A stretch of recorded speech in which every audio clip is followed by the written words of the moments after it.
तो आज हम शुरुआत कर रहे हैं ब्रेकडाउन से।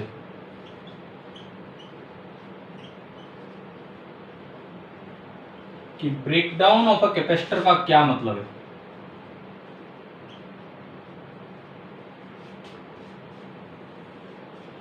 ये टर्म बड़ी इंपॉर्टेंट होती है कैपेसिटिव सर्किट्स के लिए, कि ब्रेकडाउन ऑफ ए कैपेसिटर का क्या मतलब होता है। ये चीज हम सीखेंगे यहाँ पे। जैसे मान लो ये एक कोई भी कैपेसिटर है। कैपेसिटर मतलब चार्ज स्टोरिंग कंडक्टर, कि ये एक ऐसा कंडक्टर है जो चार्ज को स्टोर करता है। ये कोई आपने कैपेसिटर लिया और इसकी कैपेसिटेंस है C, और मान लो आपने इस पे जो वोल्टेज रेटिंग दे रखी है, सपोज मान लो इस कैपेसिटर की वोल्टेज रेटिंग आपको दे दी V0। अच्छा, रेटिंग टर्म का क्या मतलब है? ये जो वर्ड हमने यूज किया रेटिंग, इसका क्या मतलब है? रेटिंग का मतलब होता है कि मैक्सिमम वोल्टेज जो ये सहन कर सकता है, कि अगर इससे ज्यादा वोल्टेज आपने इसके पास दे दी तो यहाँ फील्ड इतना स्ट्रॉन्ग हो जाएगा, यहाँ फील्ड इतना स्ट्रॉन्ग हो जाएगा कि वो इस एयर, मान लो कुछ और नहीं है, मीडियम एयर है, एयर का ब्रेकडाउन कर देगा। एयर आयनाइज हो जाएगी, एयर कंडक्टिंग हो जाएगी, और कंडक्टिंग हो जाएगी तो यहां से वहां चार्ज चल पड़ेगा, तो वो चार्ज स्टोर नहीं रह पाएगा। ब्रेकडाउन वोल्टेज का मतलब आ रहा है समझ में? क्या मतलब है? yes. ठीक है, देखो यहां पे अगर कैपेसिटर के पास पोटेंशियल डिफरेंस है V और इसकी वोल्टेज रेटिंग है V0, तो इसका ये मतलब है कि if V becomes greater than V0, then the medium separating the conductors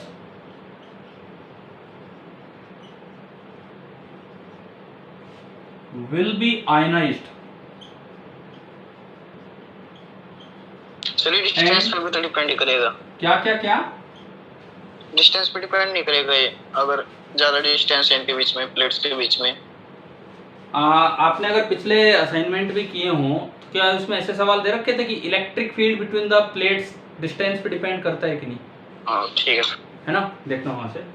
तो सुनो, then the medium separating the conductors will be ionized and the charge could not be further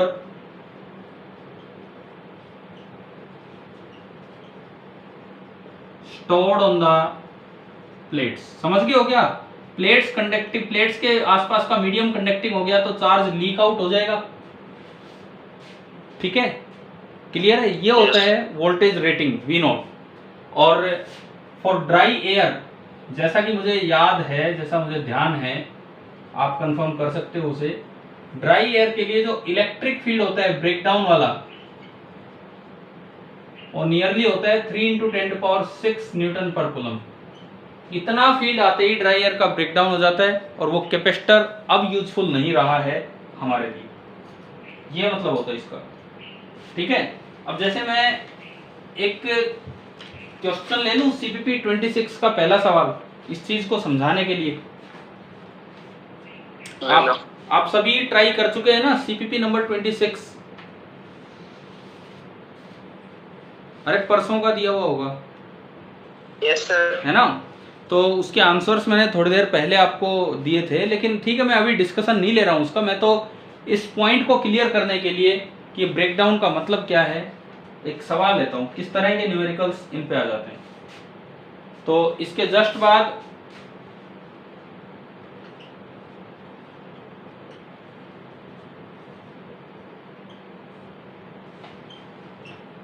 CPP number 26 and that is question number 36। वो जो exercise चल रही है उसका ये सवाल है, क्वेश्चन नंबर 36वां सवाल है। मैं एक बार आपके लिए बता देता हूं कि उसमें क्या बोला है। एक 2 माइक्रोफैराड, एक 3 माइक्रोफैराड और एक 5 माइक्रोफैराड के कैपेसिटर है और वो सीरीज में लगा रखे हैं। क्वेश्चन आपका ये है, अगर मैं इस सवाल की बात करूं, 2 माइक्रोफैराड, 3 माइक्रोफैराड और 5 माइक्रोफैराड, ये तीनों लगे हैं सीरीज में।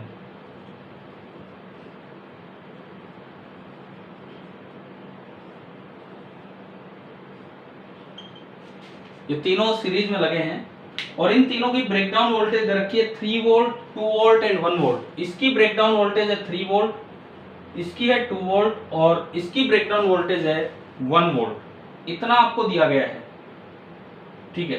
तो आपसे पूछा है कि their series combination can withstand a maximum voltage equal to, यहां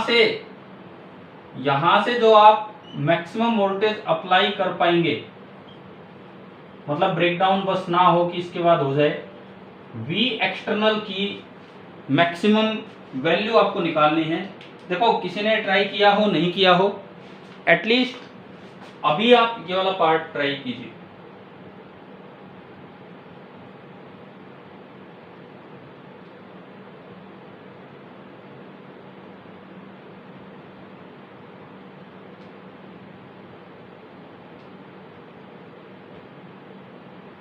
ये नोट भी कर लीजिए और ये ट्राई भी कीजिए।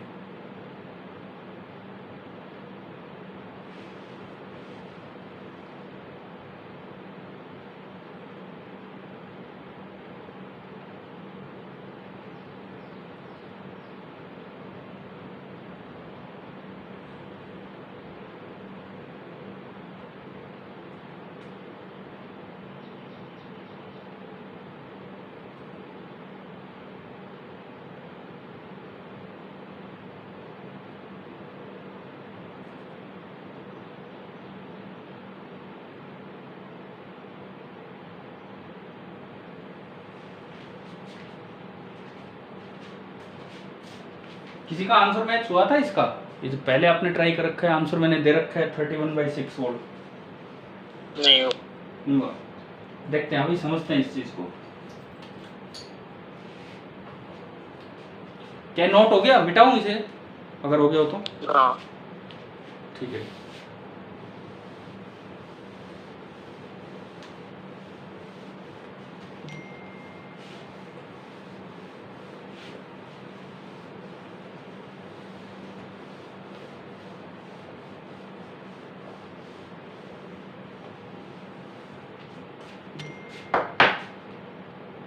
देखो ये आपका सवाल है, ये क्वेश्चन है कि एक 2 माइक्रोफेराड लिया, एक 3 माइक्रोफेराड लिया और एक 5 माइक्रोफेराड लिया।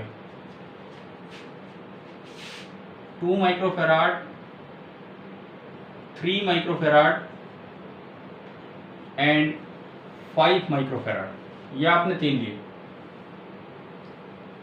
और बाहर से सपोज आपने कोई वोल्टेज भी अप्लाई कर दी, जिसे मैं कह रहा हूं V एक्सटर्नल। मान लीजिए इसके पास वोल्टेज आके रुकी है V1, इसके पास आके रुकी है V2 और इसके पास आके रुकी है V3।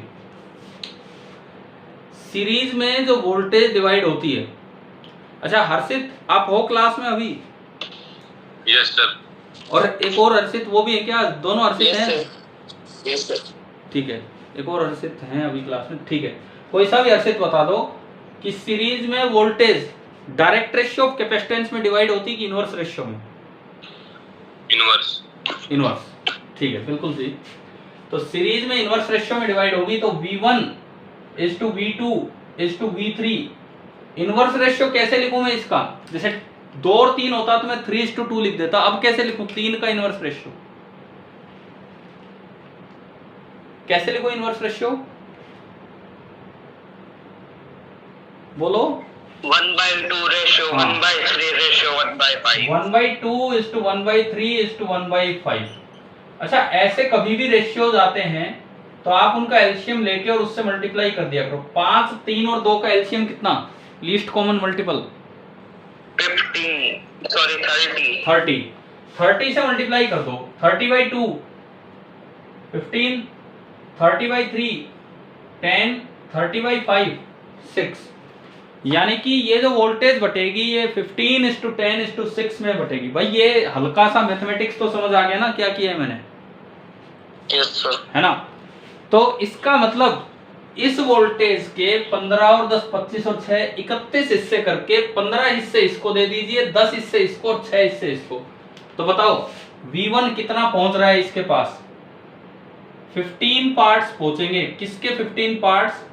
वी एक्सटर्नल के 31 हिस्से करके 15। ये तो आ रहा है ना समझ में, रेशियो एंड प्रोपोर्शन ब्रेकिंग कर रहे हैं हम, और कुछ नहीं। V2 कितना? 10 पार्ट्स। V2 आपका 10 पार्ट्स, V एक्सटर्नल अपॉन 31। और V3 कितना? V3 6 parts, V external upon 31। एक बार बताओ क्या यहां तक समझ आ गया? ठीक है, अब है ना भाई, पहले ये बताओ यहां तक क्लियर है कि नहीं? तीनों को हमने अलग अलग देख लिया। Yes sir. अब तीनों के ब्रेकडाउन की अलग अलग कंडीशंस निकालो। पहले वाले का ब्रेकडाउन कब हो जाता है? कितने वोल्टेज पे दिया था सवाल में? 3 वोल्ट। 3 वोल्ट। अच्छा, जो दूसरे हर्षित भैया हैं, 1 मिनट आप मुझसे बात करो। Yes sir. आपको पास ये सवाल नहीं होंगे आपके पास अभी, क्योंकि मैंने तो आपको तो सीपीपी दिया ही नहीं। आपको मैं उसमें जो हमने एक फिजिक्स का ग्रुप अलग से बना रखा है, इनका IITians वाला ग्रुप, तो उसमें ऐड कर दूंगा ताकि क्वेश्चंस भी आपको मिल जाया करें। ठीक है? ओके। ठीक है, अभी देखो V1, ये जो पहला ब्रेकडाउन होना है कितने वोल्ट पे होना है? 3 वोल्ट पे। So to avoid the breakdown, breakdown avoid करने के लिए V1 should be less than 3 volt, V2 should be less than 2 volt and V3 should be less than 1 volt. क्या ये समझ आ गया? इससे मैं मिटा रहा हूं अगर ये पॉइंट क्लियर है तो, है ना? अब मैं यहां से ये कंडीशन बनाऊंगा कि क्या बनेगी क्या नहीं। V1 is less than 3 volt, तो V1 आपका है 15 into V external by 31, that is less than 3 volt. ये 15 5, तो आप देखो V external is less then 31 by 5 volt. भाई इससे कम वोल्टेज रखनी है, अगर इससे ज्यादा चले गए तो पहले वाले का ब्रेकडाउन हो जाएगा। बताओ समझ आ गया? पहला पॉइंट आया समझ? पहले वाले का ब्रेकडाउन इससे ज्यादा पे जाते ही हो जाना है। लास्ट आंसर तो अभी लास्ट में आएगा, पहले हम तीनों को अलग अलग देखें फिर आंसर देंगे क्या होगा क्या। चले अब सेकंड पे, V2 is less than 2 volt, यानी कि 10 times V external by 31, this is less than 2 volt. तो बताओ यहां से V एक्सटर्नल कितना आ रहा है? देख लेना भाई, कोई गलती मत करवा देना। यहां से बताओ कितना आ रहा है? सेम ही आ रहा है, 51/5 सेम ही आ रहा है। इसका भी इतने पे जाके ब्रेकडाउन होता है। तीसरी कंडीशन पे मैं चला, V3, हाँ जी, 6 into V external by 31, that is less than 1 volt, यानी कि V एक्सटर्नल यहां से कितना आया? 31 बाई 6 वोल्ट। मैं एक बार तीनों को पॉइंट्स में निकालता हूं। ये कितना है? 5 6 30, 10, 5 और 2 10, सही किया है ना डिवीजन? ये भी 6.2। ये बताओ ये कितना है? 6 5 30, 6 और 1 5.1। अब मुझे ये बताओ, अगर मैंने 3 वोल्ट अप्लाई किया तो क्या किसी का भी ब्रेकडाउन होगा 3 वोल्ट पे? नहीं हो रहा। अगर मैं 5 वोल्ट अप्लाई करूं तो क्या किसी का ब्रेकडाउन होगा? नहीं हो रहा। और अगर 5.5 वोल्ट अप्लाई कर दिया तो? ये दो तो सेफ हैं, लेकिन इसका ब्रेकडाउन हो रहा है। तो क्या सर्किट सेफ है? क्या सर्किट सेफ है? नहीं है। इसका मतलब बताओ आंसर ये होगा या आंसर ये होगा? मैक्सिमम वोल्टेज कितनी लगा सकते हैं हम? 5.1, यानी कि 31/6 वोल्ट। समझ गए हो? यानी कि मेरा जो आंसर बना ब्रेकडाउन का, वो बना V एक्सटर्नल की जो मैक्सिमम वैल्यू होगी दैट इज 31/6 वोल्ट। ये कॉन्सेप्ट आपको सिखाना था, बस सवाल पहले दे दिया था ताकि आप एक बार अप्लाई खुद से कर सके तो अच्छा होता। ठीक है, ये नोट कीजिए आप ये वाला पार्ट।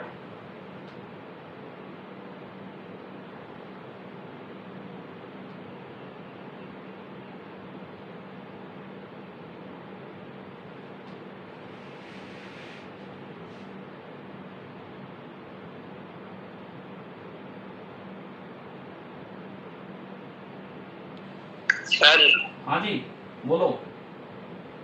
सर ये V3 less than equal to 1 volt नहीं आना चाहिए। क्या कह रहे हो, क्या कह रहे हो, दोबारा बोलो। V3 less than equal to 1 volt नहीं आना चाहिए। एक ही बात है, बिल्कुल एक ही बात है। आप तीनों पे इक्वल टू लगा सकते हो, तीनों पे इक्वल टू लगा सकते हो। कभी भी ये डिसाइड नहीं हो सकता कि एग्जैक्टली इतने पे पहुंच के वो बचेगा या डिस्ट्रॉय हो जाएगा। और मान लो कभी आंसर आ गया, जैसे मान लो आंसर आया 5.1, तो हम ये नहीं कहेंगे कि उससे थोड़ा ज्यादा 5.2 ना, वो आप डिसाइड ही नहीं कर सकते कि वो इक्वल टू आना है कि नहीं आना है। आप तीनों पे इक्वल टू लगा सकते हो, तीनों से इक्वल टू हटा सकते हो। क्लियर हुआ क्या मैं क्या कहना चाह रहा हूँ? Yes sir.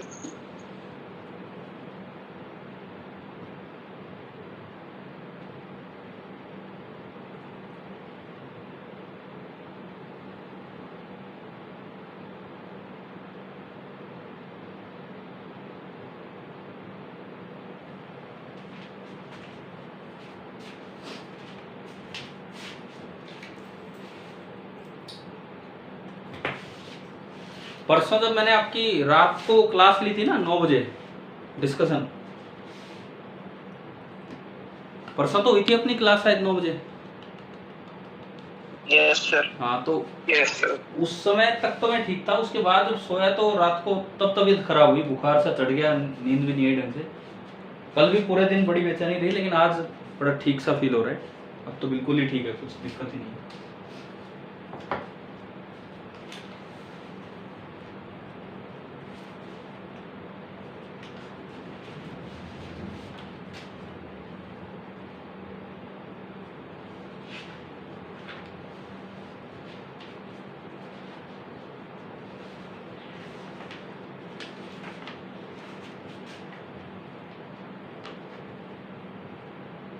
हो गया हो तो बढ़ू मैं आगे।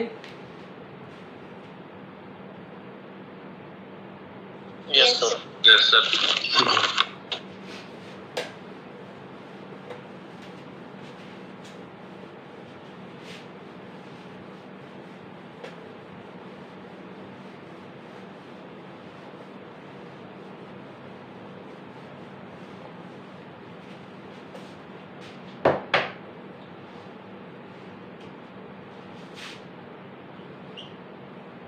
इसी ब्रेकडाउन पे एक और सवाल प्रैक्टिस के लिए कि भाई जरूरी थोड़ी है सीरीज ही आए। मैं मिक्स कॉम्बिनेशन ले रहा हूँ, सीरीज पैरेलल दोनों। या आपने 4 कैपेसिटर लगा दिए इस तरीके से, ऐसे लगा दिए 4 कैपेसिटर, और जब भी कुछ ना दिया हो तो पहले से अनचार्ज मानने होंगे कैपेसिटेंस। कोई वो चक्कर ही नहीं कि पहले से चार्ज थे या नहीं थे ऐसे। ये है V एक्सटर्नल जो आप बाहर से अप्लाई करने जा रहे हैं। अच्छा मान लो मैं इसको लिखता हूं 3C एंड 1 किलोवोल्ट। इसका क्या मतलब है बताओ, अगर मैंने ये लिखा है तो यहाँ पे अभी इस सवाल में क्या मतलब समझ में आ रहा है आपको?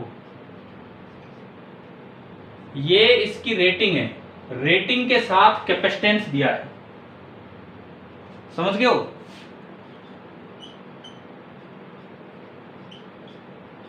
रेटिंग के साथ आपको कैपेसिटेंस दे रखा है।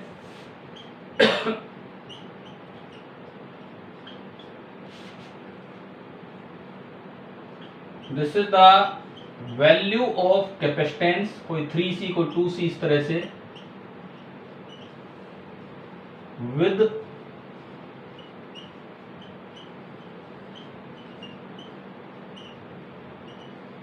Voltage rating, value of capacitance with voltage rating. समझ गए हो क्या क्या क्वेश्चन होना है यहाँ पे?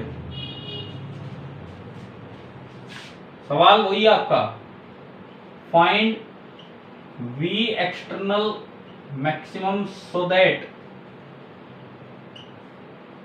No breakdown occurs.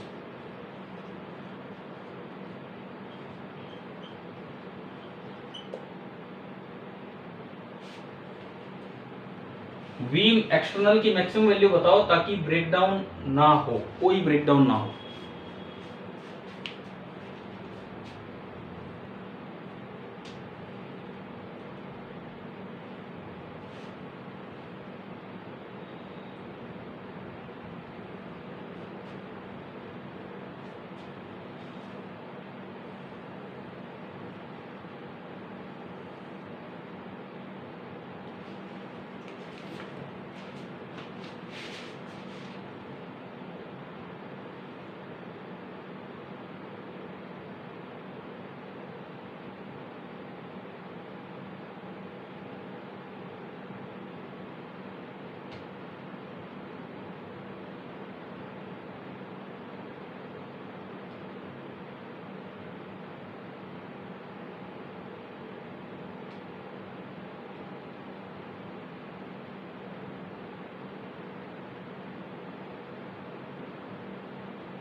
सर 2.5।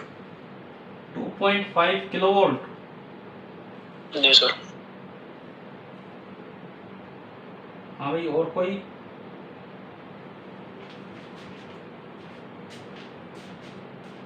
क्या आपने चारों पे ध्यान देके निकाला है? हाँ, एक बार चेक कर।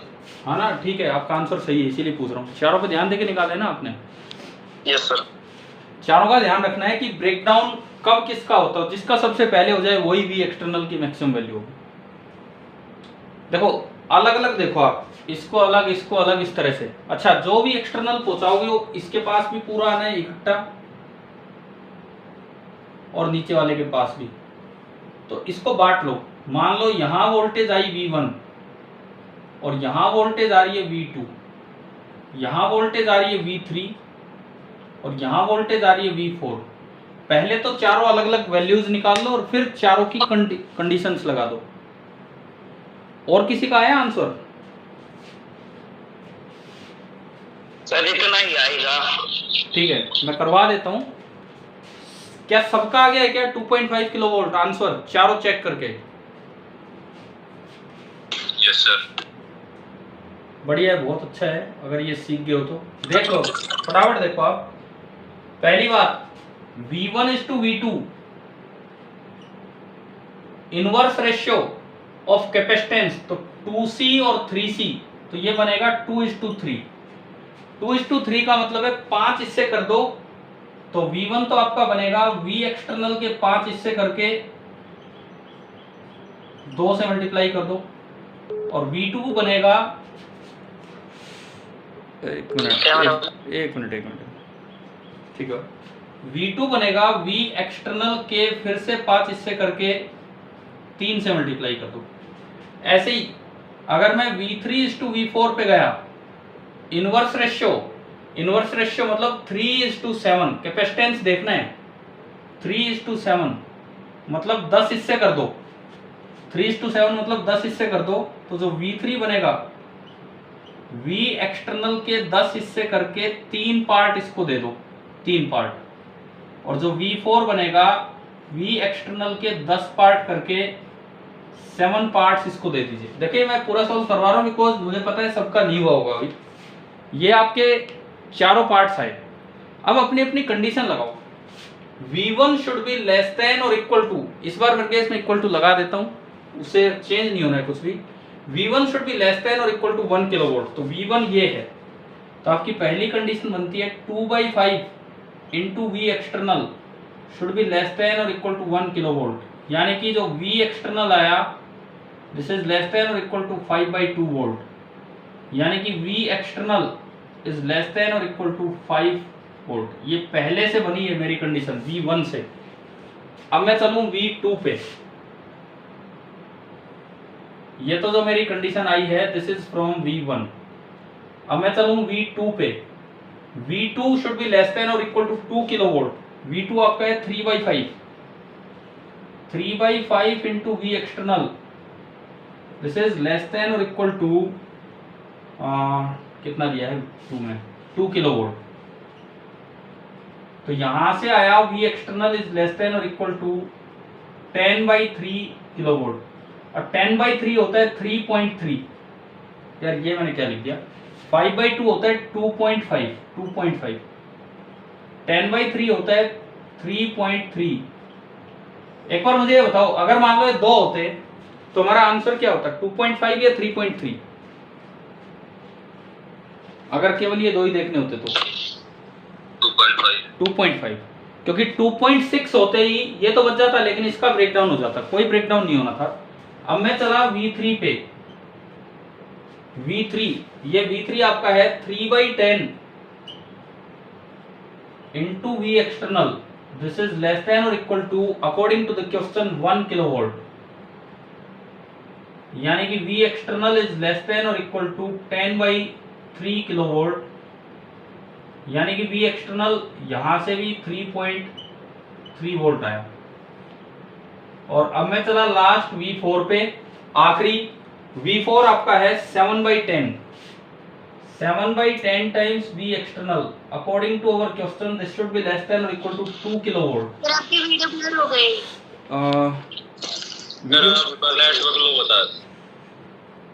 भाई यार हो सकता है, अब अभी दिख रहा है, अभी तो आ रही है ना वीडियो? नो सर नहीं दिख रहा, ब्लर है। आज थोड़ा सा वाईफाई कनेक्शन लो चल रहा है, मैंने मोबाइल डाटा से ऑन किया था ये। चलो मैं एक मिनट ये पूरा करता हूँ, देखते हैं इतनी देर में कुछ सुधार हो तो। V external is less than और equal to 20/7 kilovolt and 20/7 is again nearly 3। तो इन चारों में से मिनिमम वैल्यू कौन आ रही है जो सबसे पहले ब्रेकडाउन हो जाता है, जिसपे इन चारों में से 2.5। तो आपका जो आंसर बनेगा, V एक्सटर्नल की ज्यादा से ज्यादा वैल्यू आप जो लगा पाएंगे that will be equal to 2.5 kilovolt. ये जो है ये हमारा आंसर बनेगा। 2.5 वोल्ट नहीं, ये सारे किलोवोल्ट में है कि वोल्ट में? किलोवोल्ट। तो ये आपका किलोवोल्ट, ये भी केवी, ये सारे केवी चल रहे हैं और इस तरह से। चलो अभी देखो अगर वीडियो ठीक ठाक सा दिख रहा हो तो। वैसे अभी भी ब्लर है सर। हाँ ब्लर तो है, ये दिखा रहा है इसमें कि बैंडविड्थ लो आ रही है नेट कनेक्शन की। चलो आप अपने आप कंप्लीट कर लो। तो जैसा भी ये था ना, मैं इसके दूसरे उस पे जाता हूँ, दूसरे तरीके से अगर मैं नेट कनेक्ट करूँ। 1 मिनट रुको, स्क्रीन शेयरिंग ऑन करके बस क्लिक करो। नहीं मैं एक बार वाईफाई कनेक्शन आ गया हो तो मैं उससे करता हूँ।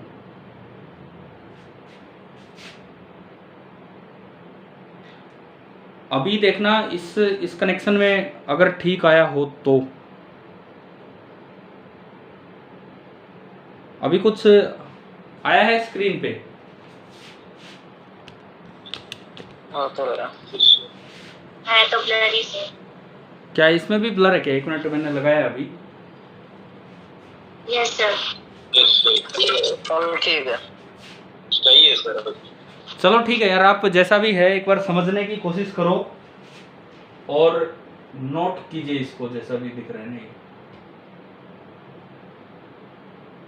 फोटो भी डालते सर ग्रुप में। क्या कह रहे हो? कर ले, ग्रुप में फोटो डाल दो इसका। तो फोटो तो ऐसी आएगी जैसी स्क्रीन पे आ रही है ना, वैसी फोटो दिखेगी जैसी स्क्रीन पे दिखती होगी आपको। चलिए कोई नहीं, आप इसको नोट कीजिए, बोलिए मतलब थोड़ी देर।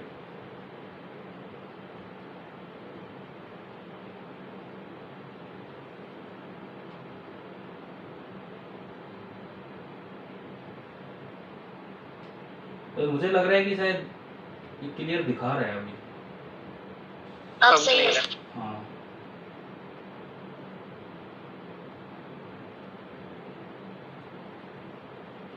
अब तो मैं ग्रुप में सारी फोटो आपके लिए शेयर कर ही देता हूँ।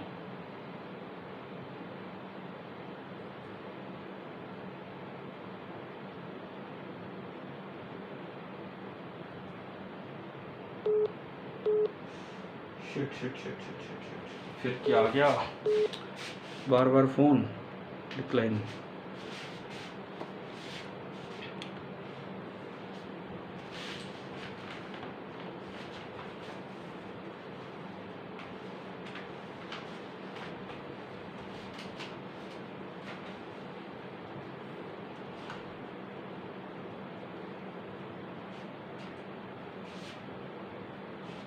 हाँ भाई बताओ, हो गया है नोट?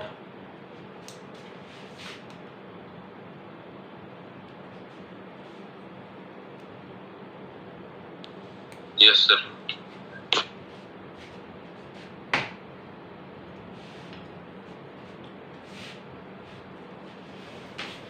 मिटा दो ना, सभी ने लिख लिया हो तो। Yes sir.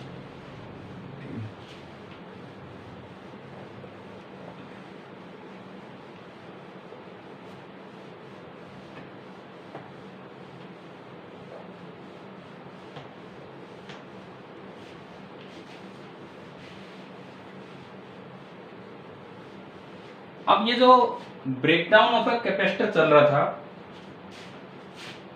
अब इसके अंदर एक हम स्पेशल केस लेके चलेंगे। चांसेस होते हैं उस तरह के क्वेश्चंस आने के, और स्पेशल केस हमारा ये चलेगा अरेंजमेंट ऑफ आइडेंटिकल कैपेसिटर्स। आपने कोई ऐसा अरेंजमेंट ले रखा है जिसमें कि आइडेंटिकल कैपेसिटर्स आपको दिए हों। एक बार आप ये हेडिंग डालिए, एक सेकंड।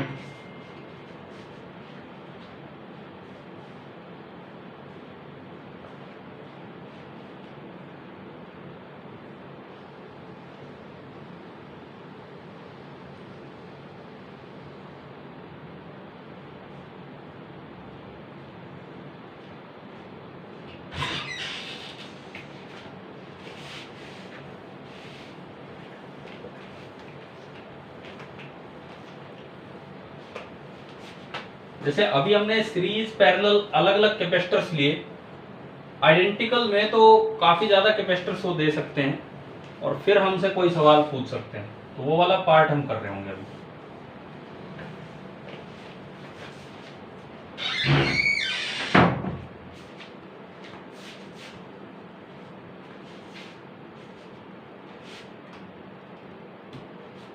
ये ऐसा कहाँ पे कब जरूरत पड़ती है इस तरह की? जैसे सर्किट में एक रिक्वायरमेंट होती है कैपेसिटेंस की। सर्किट में भाई मुझे इतना कैपेसिटेंस चाहिए, अब चाहिए तो इतना कैपेसिटर, लेकिन हो सकता है मार्केट में छोटे छोटे कैपेसिटर अवेलेबल हो, तो उनको आपस में पैरेलल में जोड़ के सीरीज में जोड़ने से तो कैपेसिटेंस कम होता है कि बड़ा होता है? सीरीज में जोड़ने से कम। मान लो मुझे चाहिए 10 माइक्रोफेराड का कैपेसिटेंस और मार्केट में अवेलेबल है एक एक के, तो मैं क्या करूंगा, 10 लेके आएंगे और 10 के 10 आप पैरेलल में लगा देंगे। ऐसे बनाते हैं ना आप अरेंजमेंट, ठीक है। तो मान लो कि जो मैं लिखता हूं यहाँ, required capacitance in the circuit, suppose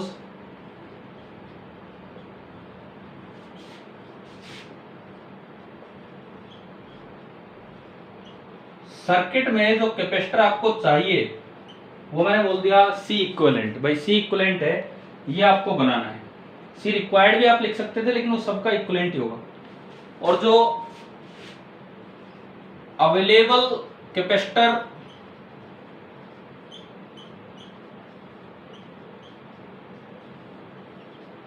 in market जो हमें मिल रहे हैं वो मैंने मान लिया C नोट ईच। आइडेंटिकल है ना, ऊपर हेडिंग डाल दी आइडेंटिकल है, तो वो हमने माना कि ये सारे के सारे आपके C नोट हैं। C नोट जैसे कैपेसिटेंस आपको मिल रहे हैं। अच्छा, उन सभी की वोल्टेज रेटिंग दी होगी, voltage rating of each capacitor वो मान लो V नोट है। लेकिन बाहर से कोई सप्लाई वोल्टेज आ रही होगी, जैसे घर में 220 वोल्ट आती है इस तरह से, तो उसे मैं कहता हूं applied voltage to the circuit.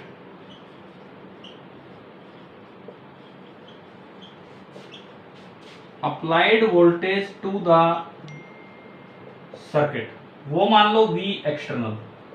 आप एक बार ये बताओ, क्या ये चार चीजें आपको समझ आ रही हैं? क्या क्या लिखा है हमने? हाँ ठीक है, मतलब ये है कि मेरे पास ये मेरा कोई अरेंजमेंट है, दिस इज द अरेंजमेंट, और मुझे बाहर से जो वोल्टेज यहां अवेलेबल है applied voltage that is V external, ये है। और मुझे जो कैपेसिटेंस चाहिए रिक्वायर्ड कैपेसिटेंस वो C इक्विवेलेंट बोल दिया, क्योंकि सीरीज पैरेलल कुछ बना के हम ये लेके आएंगे। तो अभी मैंने जैसे आपको सिखाया कि अगर मान लो 10 माइक्रो फैराड का कैपेसिटेंस चाहिए और आपके पास एक एक के 10 हैं, तो उन 10 को किस में लगा दो, पैरेलल में, बन गया 10। लेकिन दिक्कत कहां आएगी, मान लो हर एक की ब्रेकडाउन वोल्टेज 10 वोल्ट है और आपके घर में 220 वोल्ट आ रही है। हर एक की ब्रेकडाउन वोल्टेज 10 वोल्ट है और आपके घर में 220 वोल्ट आ रही है, तो क्या सारे नहीं खराब हो जाएंगे? हो जाएंगे। पैरेलल में तो पूरी 220 सबके पास जाएगी। तो पहला ध्यान हमें क्या रखना है, ब्रेकडाउन वोल्टेज से कम वोल्टेज पहुंचाओ। उसके लिए कैपेसिटर सीरीज में लगाने होंगे कि पैरेलल में, वोल्टेज कम आए उनके अक्रॉस, सीरीज। समझ गए हो ना? मैंने यूं माना कि लेट, मैं यहां कुछ मान लेता हूं, लिख देता हूं सीरीज में, हाँ सीरीज में, let M be the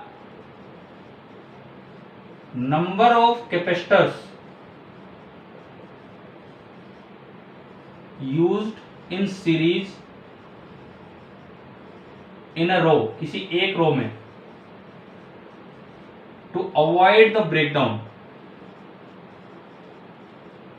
breakdown avoid करने के लिए मैंने n कैपेसिटर यूज कर लिए, m लिखा है, सॉरी m।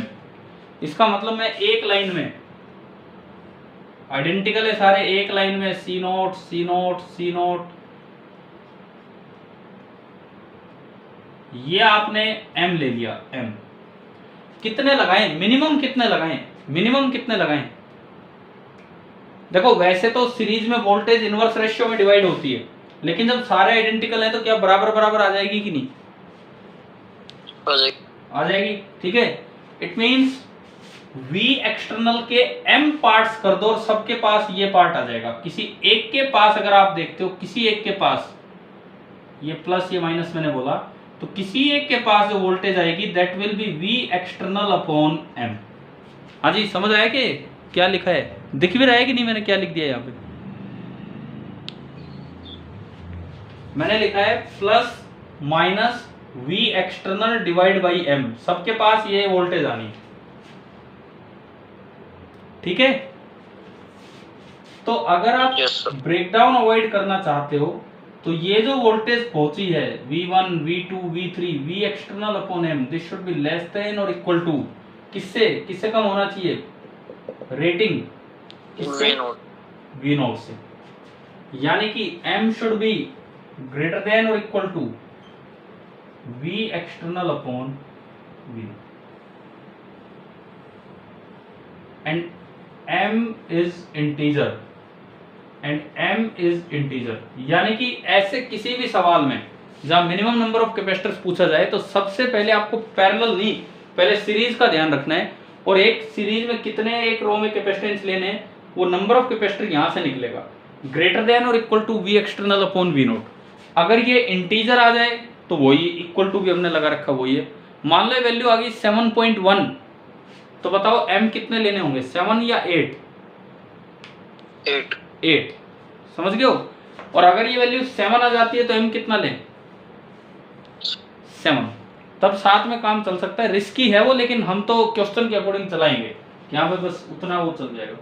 मतलब इसको इस तरह याद रखना कि ग्रेटर देन और इक्वल टू है, अगर 7.1 भी आता है तो नेक्स्ट इंटीग्रल वैल्यू आपको लेनी है।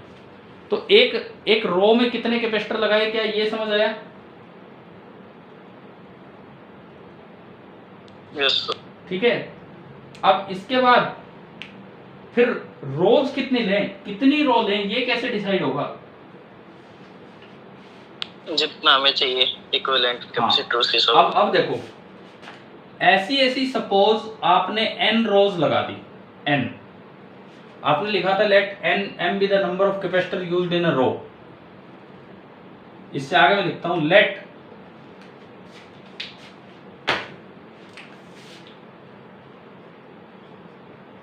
n be the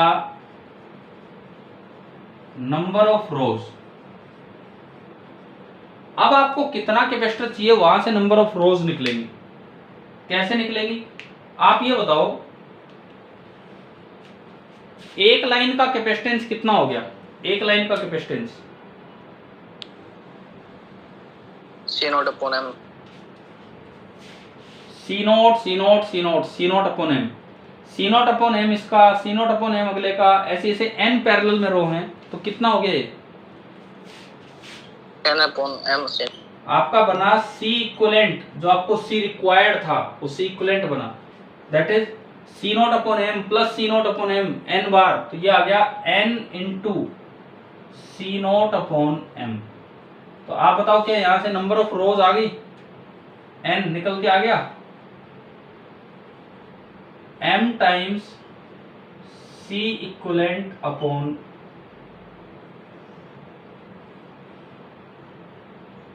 अरे सही लिखा है ना, देख लो इधर से, number of rows n is equal to m times C equivalent upon C note.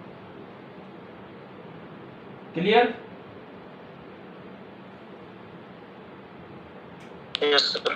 और अब ये बताओ कि टोटल नंबर ऑफ कैपेसिटर्स कितने हो गए यहाँ पे? Total number of capacitors M plus N. m plus n, M into N. m into n, m into M n। into N. और दरअसल ये मिनिमम नंबर है, ये मिनिमम नंबर है कि कम से कम इतने तो लगाने होंगे। क्या मैं सीरीज में इससे ज्यादा लगा सकता हूं? इससे ज्यादा ही तो लगाने हैं। आपने सीरीज में 2 और बढ़ा दिए तो पैरेलल में रोज भी और बढ़ जाएंगी, कैपेसिटर्स ज्यादा हो जाएंगे, लेकिन इससे कम पे बात नहीं बनने वाली है। और मैं आपको एक और चीज सजेस्ट करूंगा, इनको फॉर्मूलों की तरह याद मत करना भाई, पता है एग्जाम में गलती के चांस रहते हैं। आप इस तरह के भी फॉर्मूले बना के याद करके ले जाओगे तो गलती रहेगी। क्या आप ऐसे दिमाग में रख सकते हैं कि पहले तो सीरीज बढ़ाओ, कब तक? ताकि ब्रेकडाउन बचे, और फिर नेट कैपेसिटेंस बढ़ाओ, है ना? समझ जाओगे ना? ये फॉर्मूले भी आप याद कर सकते हो, लेकिन इस तरह करो तो ज्यादा बेटर है। चलिए तो आप ये नोट कीजिए ये सारा पार्ट।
हो गया?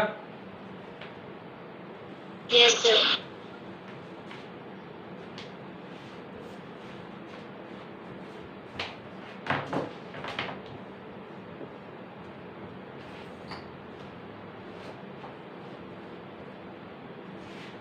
अब आप एक बार एनसीईआरटी बुक खोलेंगे यार, पेज नंबर 89 है आपकी बुक में, 88 है जो भी है। एक्सरसाइज का क्वेश्चन नंबर 23 2.23।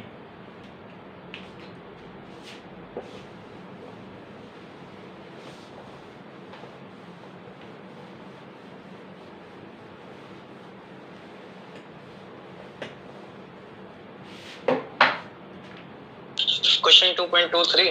हाँ 23 क्वेश्चन पढ़िए एक बार, आंसर नहीं देखना है, क्वेश्चन करना है जिस तरह से करना है। आंसर तो मैं देख के बता दूंगा आपको बाद में।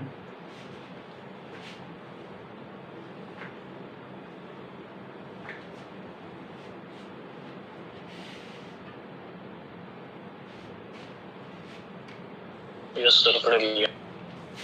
कीजिए तो ट्राई कीजिए जिस तरह से अभी सीखा है ना उसके अकॉर्डिंग।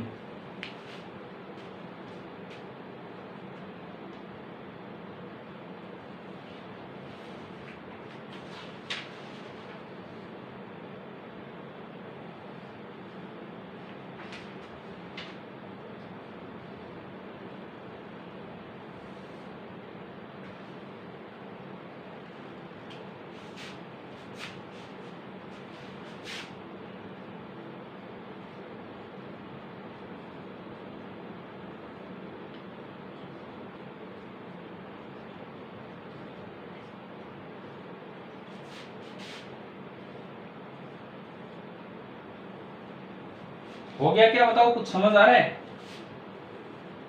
Yes sir. करो एक बार आप कीजिए पहले, उसके बाद हम करते हैं।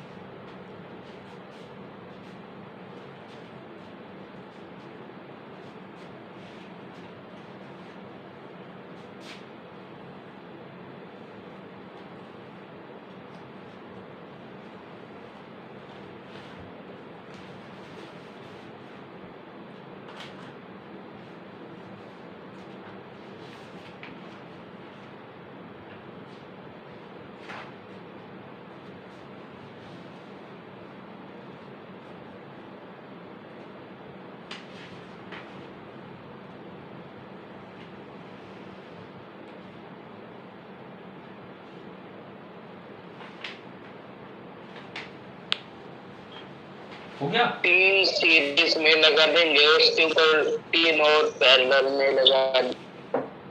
3 एक लाइन में 3 कह रहे हो कि सीरीज में, और Yes, sir. ऐसे कितनी रो पैरेलल में? 2। चलो अभी देखते हैं, एक मिनट सुनो। An electrical technician requires a capacitance of 2 microfarad. तो पहली बात C इक्विवेलेंट जो मुझे चाहिए, मुझे क्वेश्चन पढ़ते ही समझ में आना चाहिए कि वो है 2 माइक्रोफैराड। ठीक है। In a circuit across a potential difference of 1 kilovolt, across a potential difference of 1 kilovolt, यानी कि V एक्सटर्नल जो आपने अप्लाई कर रखा है दैट इज 1000 वोल्ट। क्या लाइन पढ़ते ही ये चीजें समझ आ रही है ना? है ना? ठीक है। उसके बाद yes sir. a large number of 1 microfarad capacitors are available, यानी कि C नॉट जो उसके पास अवेलेबल है that is 1 microfarad capacitor, each of which can withstand a potential difference of not more than 400 volt. तो ब्रेक डाउन हो रहा है 400 पे जाके, तो ये आपका आया 400 वोल्ट। ठीक है। Suggest a possible arrangement that requires the minimum number of capacitors required. Minimum number of capacitors required, देखो फॉर्मूला छोड़ो आप, सबसे पहले एक लाइन बनाओ, एक रो। अगर मैं एक ही लगाऊं तो 1000 वोल्ट तो इसका ब्रेकडाउन कर देगी, क्योंकि ब्रेकडाउन कितने पे हो रहा है? 400 पे। 2 लगाऊं तो कितनी वोल्ट आ गई दोनों के पास? भाई 1000 वोल्ट मैंने लगाया, 1000 लगा रखा, 500 पे भी ब्रेकडाउन हो रहा है।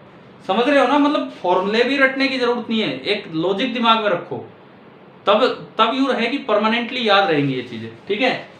3 लगाऊं तो कितने जा रहे हैं? कितना? 333 के आसपास गया ना? तीनों के पास? तो क्या अभी सेफ है कि नहीं? 400 से नीचे है, ठीक है।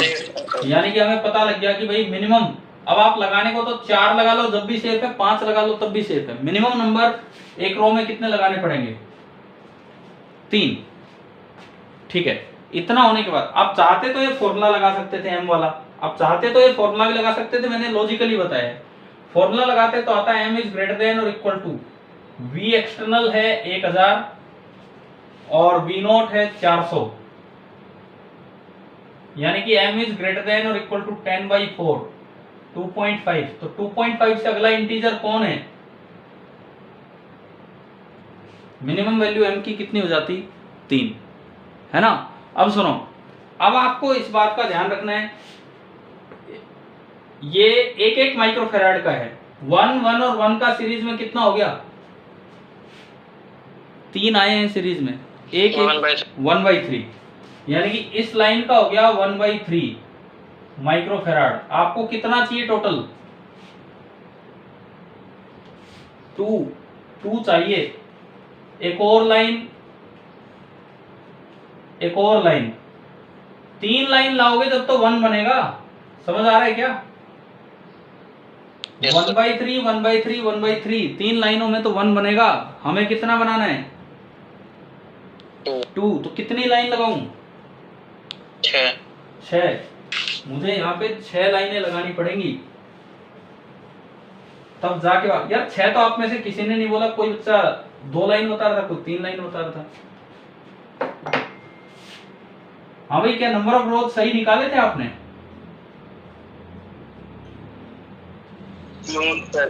तो अभी देखो ना, इस तरह से बनाना है।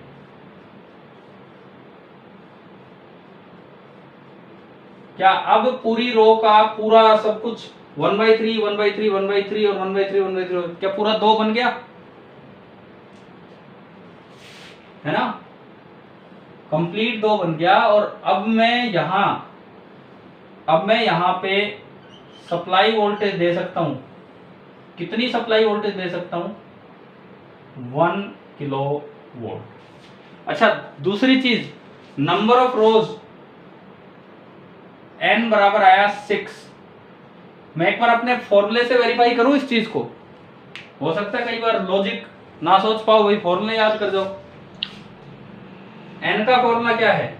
n का formula m into C equivalent upon C naught. m अभी निकला आपका 3, सी इक्वलेंट कितना है जो रिक्वायर्ड है? वो रिक्वायर्ड 2, और सी नॉट कितना है? 1। देखो, लॉजिक में थोड़ा टाइम लगता है, तो आप फॉर्मूले से कर सकते हो, बात एक ही है। अब ये बताओ, मिनिमम नंबर ऑफ कैपेसिटर्स कितने चाहिए इस व्यवस्था को बनाने के लिए? दिस इज 3 into 6, यानी कि minimum number of capacitors required आपके कितने आ गए? 18। अगर मान लो मैं एक लाइन में 4 लगा देता तो क्या तब कोई गड़बड़ होती? एक लाइन में 4 लगा देता तो नो सर, नहीं होती, लेकिन फिर कैपेसिटर बढ़ जाते। फिर क्या होता? 1/4 1/4 1/4 1/4, 4 तो ये और 4 नीचे, 8 लाइनें होती। 8 गुना 4 32 कैपेसिटर्स की जरूरत पड़ती। अभी तो हमारा 18 में काम चल गया है। चलिए, तो आप ये नोट कर लीजिए।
हो गया भाई, बताओ।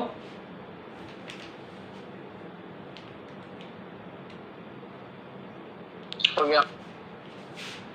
ठीक है, और ये ना ये एक बड़ा इंपॉर्टेंट क्वेश्चन है अगर मैं आपको बताऊं, ठीक है, एनसीईआरटी बुक का है, लेकिन एक दो बार तो मैं ये सवाल जेईई में देख चुका हूँ। आपके रिसेंट ईयर्स में जेईई में इस तरह के क्वेश्चंस आते रहते हैं। ठीक है, मिटा दूं, लिख लिया?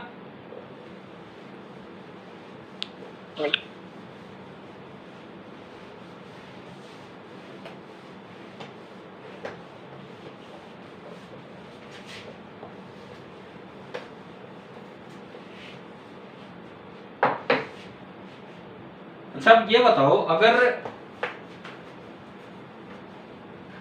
एक कैपेसिटर आपको दे रखा है और उसके दोनों प्लेट्स का पोटेंशियल दिया हो, एक कैपेसिटर की दोनों प्लेट्स का पोटेंशियल आपको दे रखा हो, तो आप बीच में किसी जगह का पोटेंशियल बता सकते हैं क्या? उस कैपेसिटर के बीच का जो रीजन है वहां पोटेंशियल क्या होगा? वो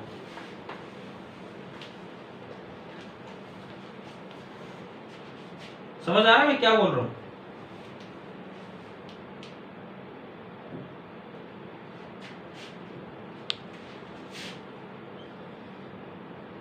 हाँ भाई, क्लियर हो रहा है मैं क्या पूछ रहा हूं आपसे?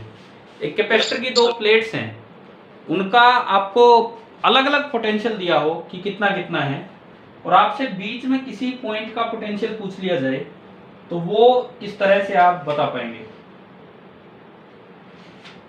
मैं यहाँ पे ये जो क्वेश्चन ले रहा हूं, इसके ऊपर मैं लिख देता हूं कि हम बता क्या रहे हैं।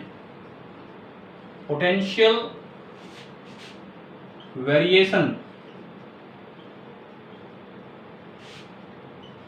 in the region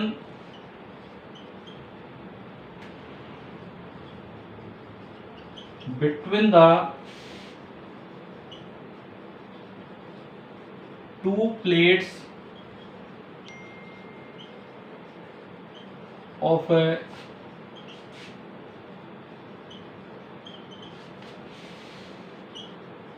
parallel plate capacitor।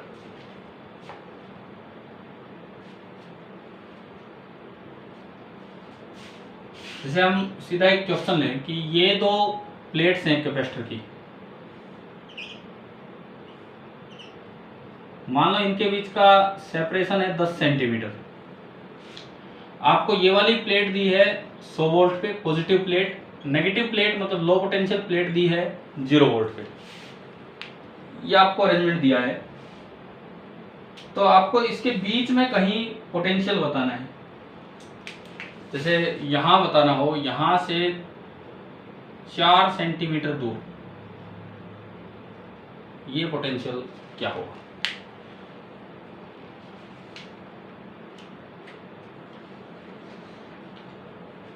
कीजिए एक बार, कैसे करना चाहिए, क्या होना चाहिए?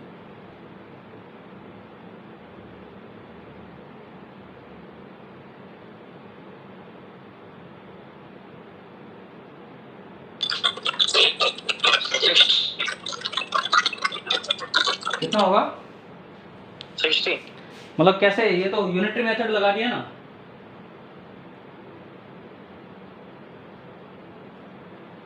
हाँ भाई बताओ, यूनिटरी मेथड टाइप काम किया है कि भाई इतने में इतना है तो इस तरह से डिवाइड कर दो। Yes sir. कैसे? उसका रीजन, उसका लॉजिक क्या है वो बताओ।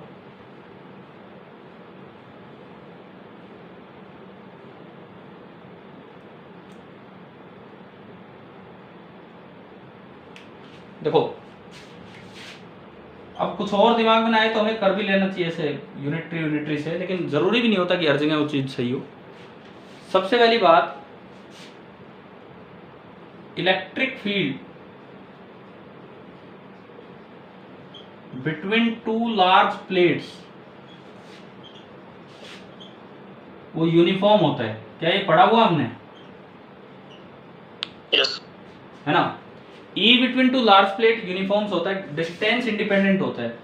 और वैसे E का फॉर्मूला हमने पढ़ा है -dV/dx या dr, अगर आप आगे जाते हो तो ये भी पढ़ रखा होगा, है ना? और E है कांस्टेंट, E कांस्टेंट है। आज जितना E इधर होगा उतना इधर होगा उतना ही इधर होगा, यानी कि minus dV by d are is constant. इसका क्या मतलब है, ये R क्या चीज है, R क्या चीज है, मैं अगर इसका सॉल्यूशन बना के चलूं, R का मतलब है कि मैं यहां से किसी वैल्यू डिस्टेंस R पे गया, यहां पोटेंशियल था V, फिर मैं थोड़ा सा और आगे गया dr, और यहां पोटेंशियल हो गया V प्लस dV। तो ये E बराबर minus dV by d are है, और जो कि कांस्टेंट रहना है, जो कि कांस्टेंट रहना है। It means minus dV by d r बराबर कुछ भी मैंने K मान लिया, सम कांस्टेंट K, और you can say minus dV is equal to K into d r. मैं अब आपको पूरा सोल्व करके बता रहा हूं कैसे, कि क्यों ये यूनिटरी टाइप काम हो जाता है। इंटीग्रेटिंग बोथ द साइड्स,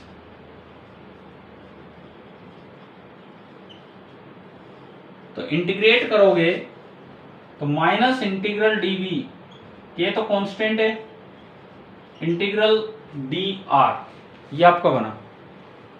यहां से यहां तक लगाओ, यहां से यहां, वहां तक चले गए फिर तो बराबर बराबर बराबर आने और कुछ नहीं। यहां से यहां क्या क्या कह रहे हो, सुन नहीं रहा, क्या कह रहे हो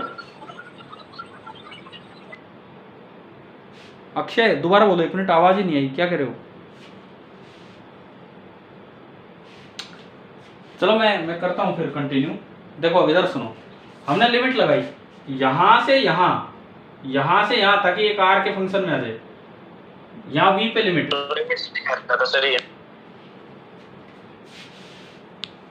लिमिट्स बोल रहा था। अच्छा लिमिट बोल रहे हो, ठीक है, बोलो तो अब बोलो लिमिट कहां से कहां लगेंगी।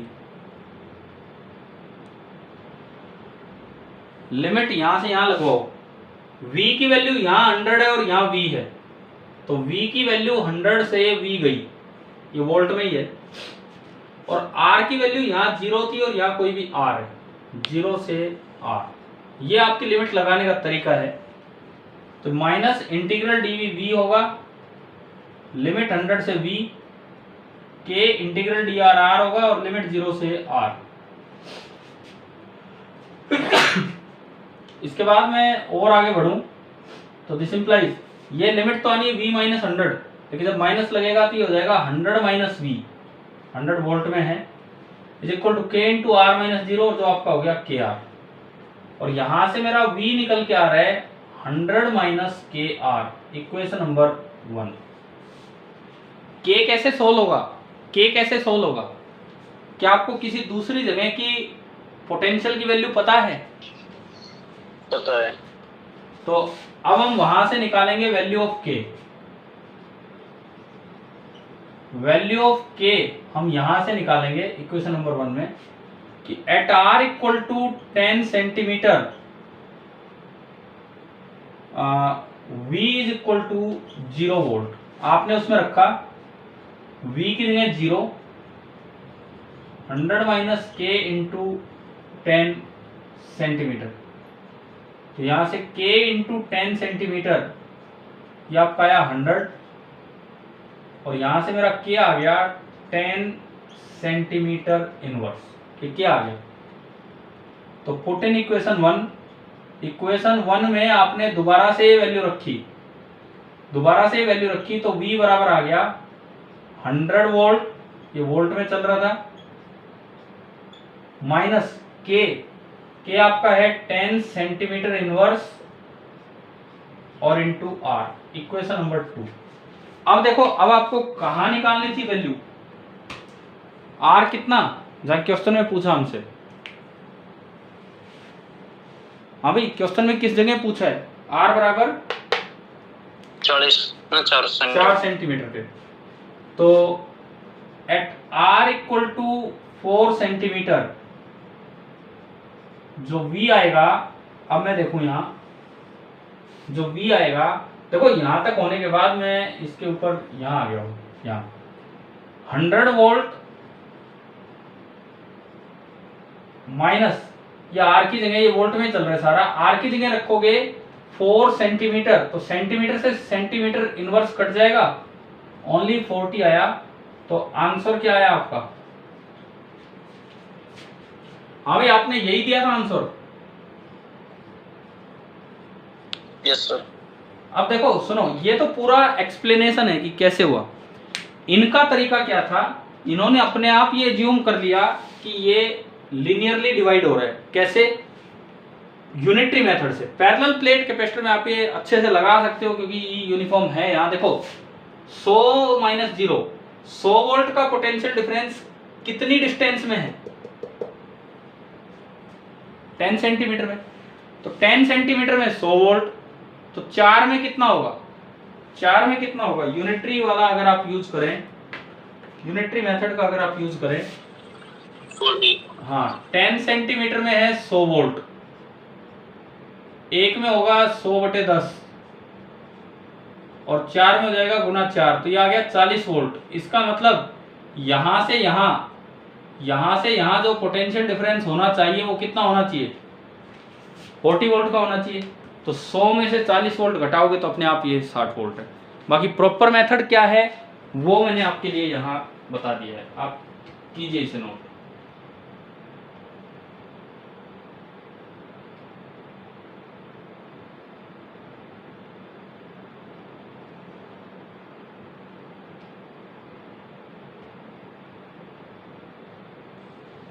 सर हाँ जी बोलो।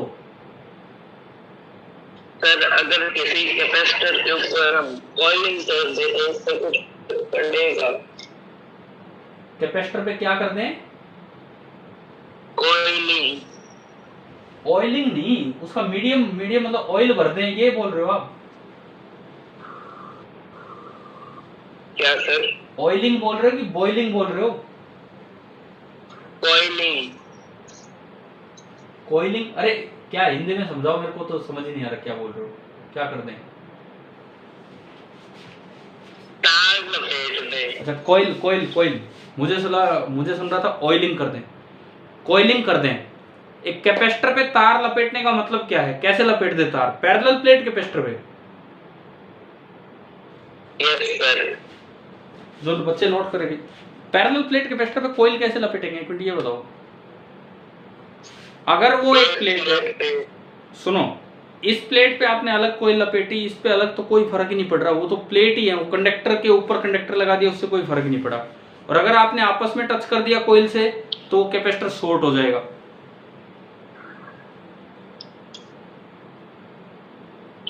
क्या? ठीक है सर। अच्छा, आज मैंने आपको एक अच्छा सा सवाल दिया हुआ है, उसमें जिसका आंसर इंडिटरमिनेट है। एच.सी. वर्मा बुक का वो क्वेश्चन था, लेकिन मैंने फिर भी दे दिया आपको अलग से। समझ रहे हो? वो दो टच कर रखे हैं, दो प्लेट्स को एक मेटल से टच किया हुआ है।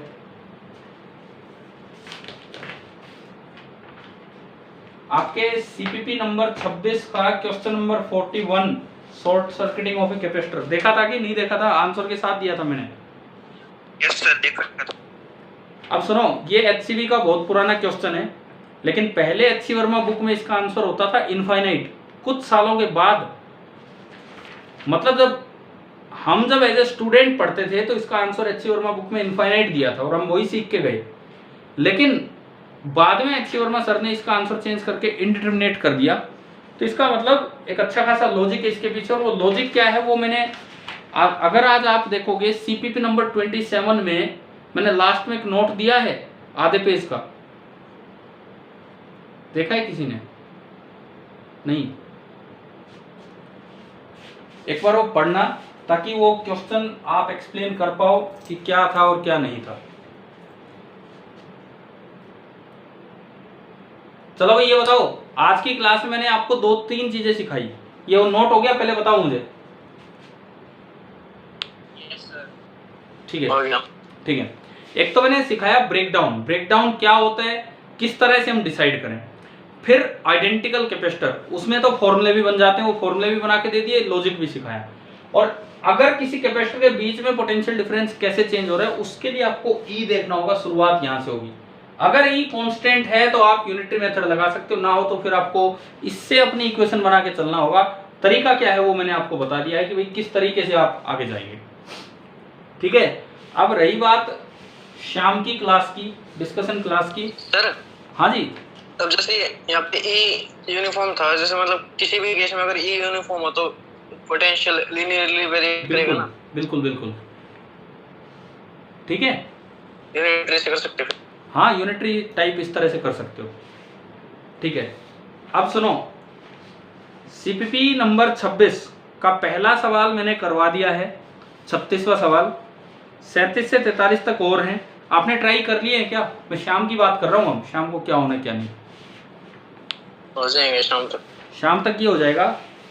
तो ये तो पूरा करो। 27वां भी दे दिया है मैंने, उसमें कोई बहुत ज़्यादा सवाल नहीं है, 50 तक की एक्सरसाइज कंप्लीट हो रही थी। तो 36वां मैंने डिस्कस कर दिया है, 37 से लेके 50 तक आप ये एक्सरसाइज कंप्लीट करें आज शाम तक, ठीक है। और हर्षित, यस सर।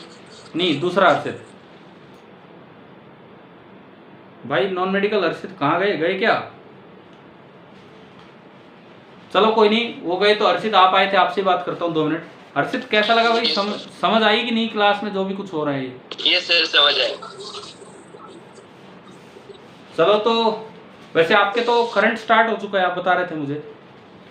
हाँ तो कोई बात नहीं, कैपेसिटेंस ही हमारा तो अभी चल रहा है, तो आप इसको ही कर लीजिए साथ साथ। और शाम को डिस्कशन क्लास है 9 बजे, उसमें फिर हम दोबारा से मिलते हैं, मैं आपको असाइनमेंट भेज दूंगा दोबारा, ठीक है। Okay okay, thank you.